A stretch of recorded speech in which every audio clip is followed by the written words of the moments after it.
Good morning, good rising, happy Friday from Southern Paiute land. As you see, I'm at my favorite space for grounding and meditation. This is the Red Rock Canyons. This is specifically my favorite is Middle Oak Creek.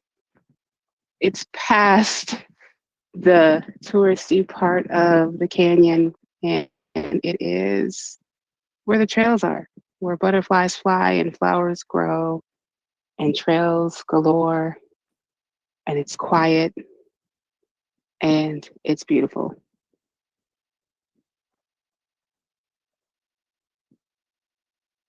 I heard nothing but silence,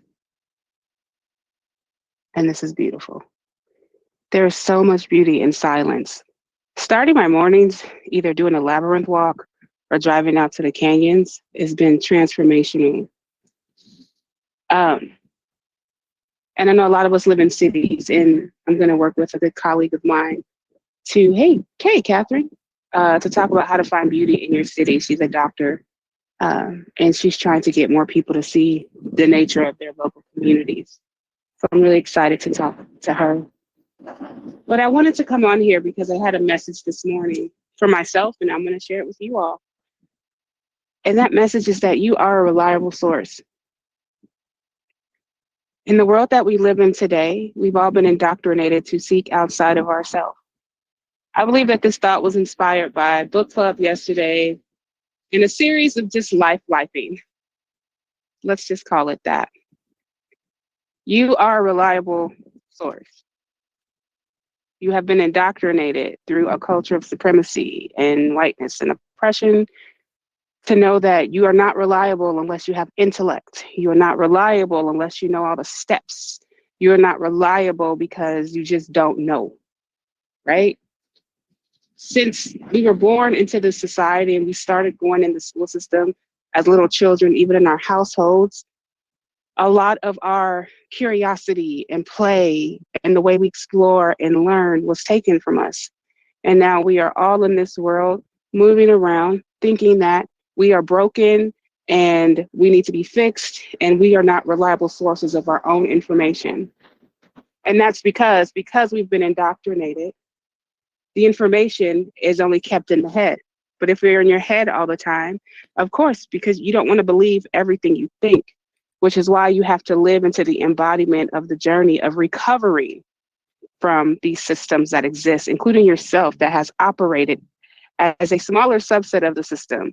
It's almost like we're removing we're like antiviral software, try to re-clean ourselves and learn something different. But again, saying you are a reliable resource, not resource, but source. You know what's right. You know what's wrong. This also stems from a conversation of, being in book club yesterday, I don't know where to find information. I don't know what's real. I don't know what to believe. You are the reliable resource. You are the reliable source. You're not going to know if you're thinking. You're only going to know if you allow yourself to tap into the wisdom of your body. How many times in our lives have we had a feeling in our gut that we shouldn't make a move and we make the move and our gut was right? How many times in our life have we had thoughts and we believe the thought and the thought is wrong? How many times have we had both the thought and the feeling in the body? And sometimes the integration of all of it was what helps us make the right move to know that we are a reliable source. We're so conditioned to go look outside of ourselves. I do this all the time. I reach out to people all the time, like, you know the answer. Most times when my friends and colleagues say, oh, you know the answer, what that tells me is that I'm not in my body because I'm going to them for the answer that I already know. Now, this is not to say that you don't need to go find practitioners to learn from, but there's a difference between a practitioner and an expert. A practitioner is someone who tells you, I'm on this journey and I'm figuring it out. I don't have my shit together. We're doing this together. We just know to trust whatever presents itself on the path. An expert, I'm right. I'm always right. You're wrong. There's a big difference. And I think a lot of us don't know how to trust ourselves because we forgot that we're the expert of our own lives and we are actually a reliable source. And sometimes it's very healthy to check in your body, not just your intellect, your thoughts and your body sensations with the members of your community to make sure that what you're feeling is actually you being the reliable source. But most times you already know and trust at the right decision. But you got this. You are a reliable source. I hope y'all have a great rest of your day. Thanks for watching live and thanks for watching me.